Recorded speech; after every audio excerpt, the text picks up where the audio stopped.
GT Holidays, South India's #1 travel brand. You know you are special when you're with GT Holidays.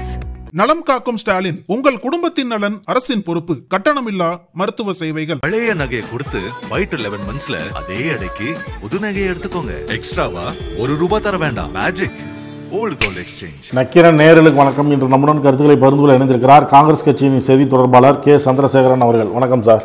வணக்கம். India கூட்டணியின் துணை ஜனாதிபதி வேட்பாளர் இவர் அமித்ஷா பேசும்போது நக்சல் ஆதரவாளர் என குறிப்பிட்டிருந்தார். இதற்கு கண்டனம்லாம் வந்துச்சு. இப்போ முன்னாள் நீதிபதிகள் 18 பேர் கூட்டறிக்கை ஒன்று வெளியிட்டிருக்கிறாங்க.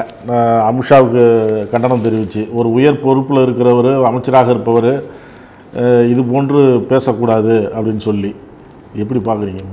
முதல்ல இவர் பேசாம இருந்தாதான் நம்ம ஆச்சரியப்படணும். ஏனென்றால் இவர்கள்லாம் எப்படி நீதிமன்றத்தை மற்றவைகள் எல்லாம் எப்படி மதிப்பாங்கன்றதுக்கு நம்ம நிறைய உதாரணங்கள் இருக்கு. இவர் குஜராத்தினுடைய உள்துறை அமைச்சராக இருந்த பொழுது இவர் மீது வழக்கு இருந்தது.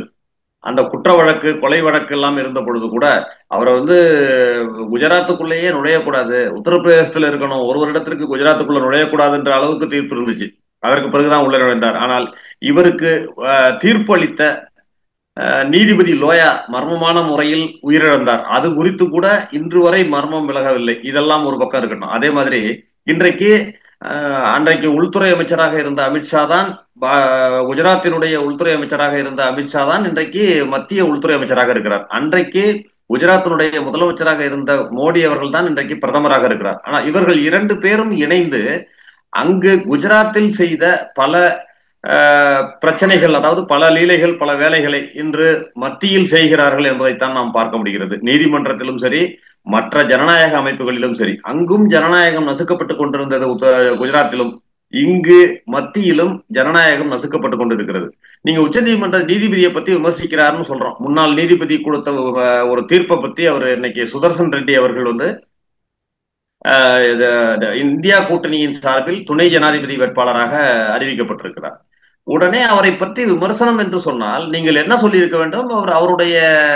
அவருடைய சித்தாந்தம் அல்லது அவர் எதற்காக அல்லது எதிர்கட்சிகளை பற்றி விமர்சிக்கலாம். ஆனால் அவருடைய தீர்ப்புகளை பற்றி விமர்சிப்பது என்பது உண்மையிலேயே உள்நோக்கம் கொண்டது. இதுல குறிப்பா ஒரு விமர்சனத்தை சொல்றார். 2011 சத்தீஸ்கர்ல நக்சலை தீவிரவாதத்தை ஒடுக்குவதற்காக ஒரு குழு இருந்தது. அந்த குழு சல்வா ஜூடும்னு ஒரு குழு இருந்தது, தன்னார்வ குழு, பழங்குடியினர் குழு இருந்துச்சு. அந்த குழுவை ஏற்கனவே இருந்த குழுவிற்கு ஆயுதங்கள் எல்லாம் கொடுத்து, ஆயுத பயிற்சி கொடுத்து அவர்களை நக்சல்களை ஒடுக்குவதற்காக பயன்படுத்த சத்தீஸ்கர் மாநில அரசு தீர்மானித்திருந்தது. இதை எதிர்த்து உச்ச நீதிமன்றத்திற்கு செல்லும் பொழுது அது சட்டவிரோதம். ஒரு தனிப்பட்ட குழுவிற்கு நக்சல்களை ஒடுக்குவதற்கான அதிகாரத்தை கொடுப்பது, ஆயுதங்களை கொடுப்பது என்பது சட்டவிரோதம் என்று தீர்ப்பளிக்கிறது. இதனைத்தான் இன்றைக்கு இவர் விமர்சித்திருக்கிறார். அன்றைக்கு சொல்லி விட்டிருந்தால் அந்த நக்சலைட்டுகள் எல்லாம் நாங்க ஒடுக்கி இருப்போம் அப்படின்னு. எப்படி என்றால், அதாவது நக்சலைட்டுகள் என்பவர்கள் நம்முடைய இனத்திலிருந்து உருவாவர்கள் தான். அவர்கள் வேறு யாரோ ஒருவர் கிடையாது. அது ஏதோ ஒரு விதத்தில் இருந்து நம்மிடமிருந்து பிரிந்து சென்று அவர்கள் ஆயுத போராட்ட குழுவாக உருவாகிறார்கள். அதுல ஒரு பழங்குடியினத்தவர்களை ஆயுதங்கள் கொடுத்து அவர்களை ஒடுக்க முயற்சிப்பது என்பது உண்மையிலேயே ஒரு சட்டவிரோதமான செயல். ஏனென்றால் ஒரு இராணுவமோ அல்லது காவல்துறையோ ஒடுக்குவது என்பது வேறு. பழங்குடியினர்களை அந்த குழுவை உபயோகப்படுத்துவது என்பது அது வேறு விதமாக வந்துவிடும் என்பதற்காக அந்த தீர்ப்பளிக்கப்பட்டது. அதனை பற்றி இன்றைக்கு விமர்சனம் செய்வது என்பது இவர்களுடைய உள்நோக்கத்தை, இவருடைய உள்மனதில் இருப்பதை காட்டுகிறது.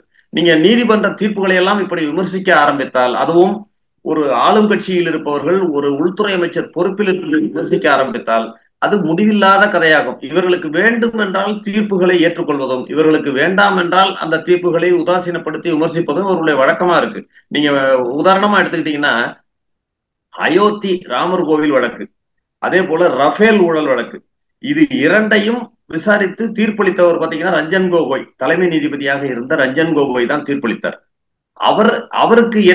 அவருக்கு வழங்கப்பட்டது என்று கேட்டால், அவர் ஓய்வு பெற்ற உடனேயே ராஜ்யசபா பதவி பாஜகவால் வழங்கப்பட்டிருக்கிறது. இதனை பற்றி நாம் இன்றைக்கு விமர்சனம் செய்ய முடியுமா என்று கேட்டால் அதுதான் ஒரு கேள்விக்குறியாக இருக்கிறது. ஏனென்றால் ரஞ்சன் கோகோயே சொல்லியிருக்காரு, நாங்க ஒரு ஜட்ஜ்மெண்ட் எல்லாம் கொடுக்கிறப்ப அதனுடைய பின்னணி, அதாவது இந்த ஓய்வு பெற்ற பிறகு, நீதிபதிகள் எல்லாம் ஓய்வு பெற்ற பிறகு மத்திய அரசில் ஏதாவது பதவியை எதிர்நோக்க கூடாது. அப்படி எதிர்நோக்கினால் அவர்கள் வழங்கிய தீர்ப்பே ஒரு அர்த்தமில்லாததாகிவிடும்ன்ற மாதிரி சொல்லியிருக்காரு. ஆனால் அவரே பாத்தீங்கன்னா பின்னாடியே அந்த ராஜ்யசபா பதவியை உடனே ஏற்றுக்கொண்டார். நீங்க முன்பெல்லாம் ஒரு கூலிங் பீரியட் இருந்துச்சு. ஒரு நீதிபதியாக ஒரு பதவியை ஏற்க வேண்டும் என்று சொன்னால் ஒரு 4-5 வருட காலம் எந்த பதவியையும் ஏற்கக்கூடாது அப்படின்ற மாதிரி ஒரு நியதி இருந்துச்சு. அதையெல்லாம் உடைத்து பாஜக இன்றைக்கு செயல்பட்டு கொண்டிருக்கிறது. நீங்க ரஃபேல் ஊழல்ல அவர் தான் கிளீன் சிட் கொடுத்தாரு. இந்த அரசு ஊழலே செய்யவில்லை அப்படின்னு ரஞ்சன் கோகோய் தலைமையிலான தீர்ப்பு தான் வழங்கப்பட்டது. இப்ப அதை என்ன செய்வது? ஏனென்றால் இவங்க ரஃபேல் ஊழல் என்பது இல்லை என்று சொல்ல முடியாது. இன்றைக்கும் அங்கு பிரான்ஸ்ல அந்த விசாரணை நடந்து கொண்டிருக்கிறது.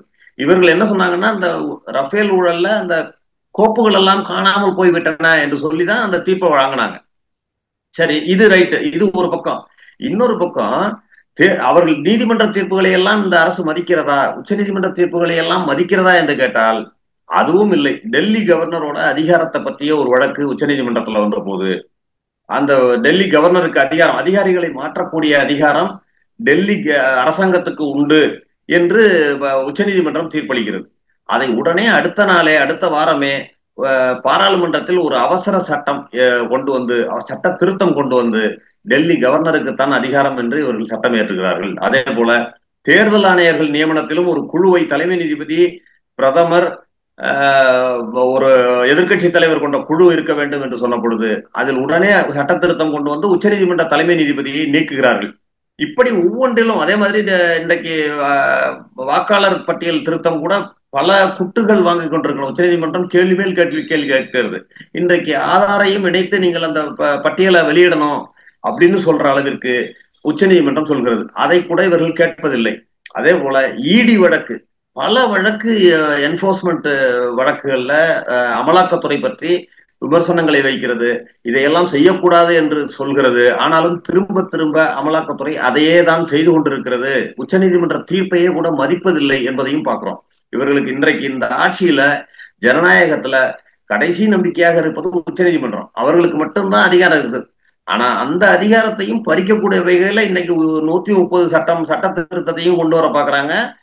30 நாட்கள் சிறையில் இருந்தாலே அரசு செஞ்சாலே அமைச்சர் பதவி, முதலமைச்சர் பதவி இதையெல்லாம் பிடுங்க வேண்டும் என்று சொல்லுகின்ற அளவிற்கு இவர்கள் அதிகாரத்தை தவறாக பயன்படுத்தி கொண்டிருக்கிறார்கள் என்பதை பார்க்கிறோம்.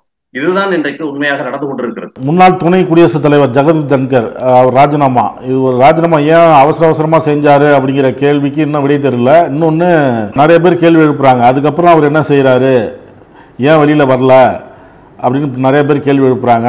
சில பேர் அவர் வீட்டு சிறையில் வச்சிக்கப்பட்டிருக்கிறார் அப்படிங்கிற மாதிரியும் சொல்றாங்க.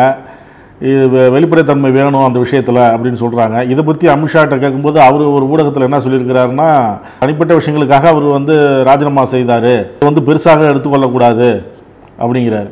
இன்றைக்கு அதுவுமே ஒரு மர்மமான முறையில தான் இருக்கு. இந்த அரசாங்கத்துல ஜனநாயகம் படுகின்ற பாடை பத்தி நம்ம தான் தெரிஞ்சுக்க வேண்டியிருக்கு. ஏனென்றால் ஜெகதீப் தன்கர் ஜனநாயக முறையில செயல்பட்டாருன்னு நம்ம சொல்ல முடியாது. இன்றைக்கும் நீங்க எடுத்துக்கிட்டீங்கன்னா ராஜ்யசபாவை பொறுத்த வரைக்கும் ராஜ்யசபா தலைவராக இருந்த போதும் சரி, அதற்கு முன்பு மேற்கு வங்காள ஆளுநராக இருந்த போதும் சரி, இந்த பாஜக அரசாங்கம் என்ன சொல்கிறதோ அதை விட ஒரு 2 மடங்கு அவர் செய்தார், எதிர்கட்சிகளுக்கு எதிராக செயல்பட்டார் என்பதுதான் உண்மை. ஜனநாயகத்தை நசுக்குகின்ற வேலைகளைத்தான் செய்தார் என்பது உண்மை. அது ஒரு பக்கம். ஆனாலும் அது ஒரு அரசியல் சட்ட பதவி, அரசியலமைப்பு சட்டத்தின்படி வழங்கப்பட்ட ஒரு கான்ஸ்டிடியூஷனல் பாடியின்படி வழங்கப்பட்ட துணை ஜனாதிபதி பதவி.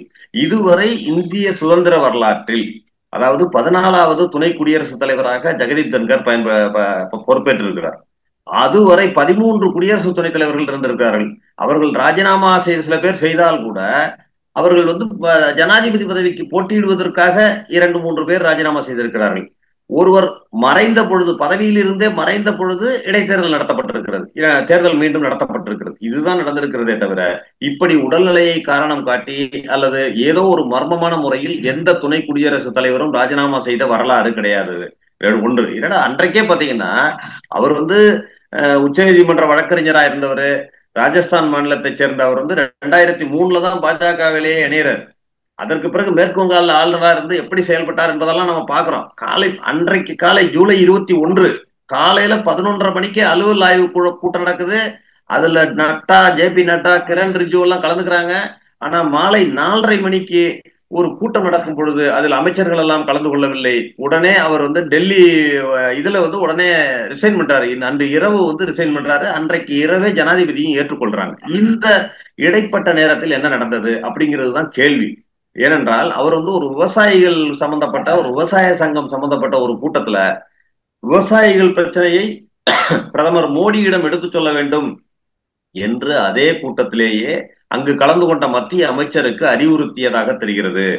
அதில் இவர்கள் கோபமடைந்தார்கள் என்று தெரிகிறது. அதுபோல இன்னும் 1-2 விஷயங்களை இவர் கேட்கவில்லை என்பதனால் அவர் கண்டிப்பாக பலவந்தப்படுத்தி ராஜினாமா செய்ய வைக்கப்பட்டார் என்பதுதான் இன்றைக்குள்ள ஒரு செய்தியாக இருக்கிறது. ஒரு துணை குடியரசுத் தலைவராக இருந்தவருக்கே இப்படிப்பட்ட ஒரு நிலைமை என்பது இந்திய ஜனநாயகம் எப்படி இருக்கிறது, இந்த மோடி அமித்ஷா தலைமையிலான பாஜக அரசில் எப்படி இருக்கிறது என்பதற்கு ஒரு சாம்பிள்.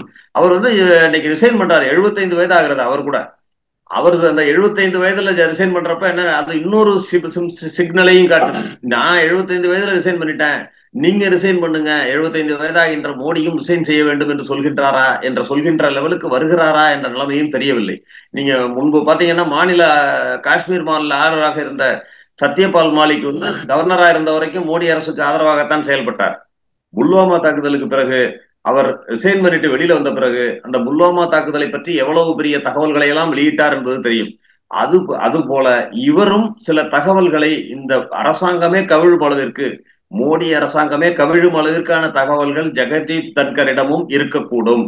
அதனை வெளியிடக்கூடும் என்று நினைப்பதால் தான் அவரை வீட்டு சிறையில் வைத்திருப்பதாகத்தான் தெரிகிறது. கபில் சிபல் அவர்கள், மூத்த வழக்கறிஞர், பாராளுமன்ற உறுப்பினர் கபில் சிபல் கூட தெரிவித்திருக்கார். அவரை ஒரு ஆள்கொணர்வு மனு போட்டு நாங்க அவரை கொண்டு வரணுமா அப்படின்ற கேள்வி எழுப்பியிருக்கார். ஏனென்றால் ஒரு துணை குடியரசுத் தலைவராக இருந்தவர் ராஜினாமா செய்கிறார். அதன் பிறகு அவர் எந்த பொது நிகழ்ச்சியிலும் கலந்து கொள்ளவில்லை. அவருடைய பெயரே வரல. நீங்க நிறைய பேர் வெங்கையா நாயுடு அவர்கள் துணை குடியரசுத் தலைவராக இருந்து இன்றைக்கு ஓய்வு பெற்றிருந்த பிறகு கூட தினந்தோறும் அல்லது வாரந்தோறும் பாத்தீங்கன்னா ஏதாவது ஒரு நிகழ்ச்சியில கலந்து கொள்கின்றார், ஏதாவது ஒரு செய்தியில் வருகின்றார். ஆனால் எந்த நிகழ்ச்சியிலும் கலந்து கொள்ளாததோடு மட்டுமல்ல, அவர் பெயரும் எங்கிருக்கிறார் என்ற தகவலும் கூட இல்லாததுதான் பெருத்த சந்தேகத்தை ஏற்படுத்துகிறது. இந்த மோடி அமித்ஷாவிற்கு எதிராக ஏதாவது தகவல்களை வெளியிட்டு விடுவாரோ என்ற பயத்தின் அடிப்படையில் அவர் வீட்டு சிறையில் வைக்கப்பட்டிருக்கலாம் என்பதுதான் தற்போதைய தகவலாக இருக்கிறது. அந்த சந்தேகத்தை தான் எழுப்பியிருக்கிறோம். அதையும் கூட அமித்ஷா ஒரு ஸ்ட்ராங்கா மறுக்கல. அதை கூட பூசி மெழுகிய அடிப்படையில் தான் பதில் சொல்லி இருக்கிறார் என்பதையும் நாம் இங்கு குறிப்பிட வேண்டியிருக்கிறது. கருத்துக்களை பார்த்து நன்றி சார். நன்றி. நக்கீரன் டிவிக்கு சப்ஸ்கிரைப் செய்யுங்கள். உங்கள் ஆதரவே எங்கள் பலம். ஆசிரியர்களுக்கு நண்பனாகவும் மாணவர்களுக்கு ஆசானாகவும் திகழும் தேர்வு வழிகாட்டி. ஒவ்வொரு பாடத்திற்கும் அனுபவமிக்க ஆசிரியர்களின் துல்லியமான தெளிவான விடைகள். CNC இருக்கு, தேர்வு பயம் எதற்கு? இது தீரன் பப்ளிஷிங் ஹவுஸ் விற்பனை வெளியீடு.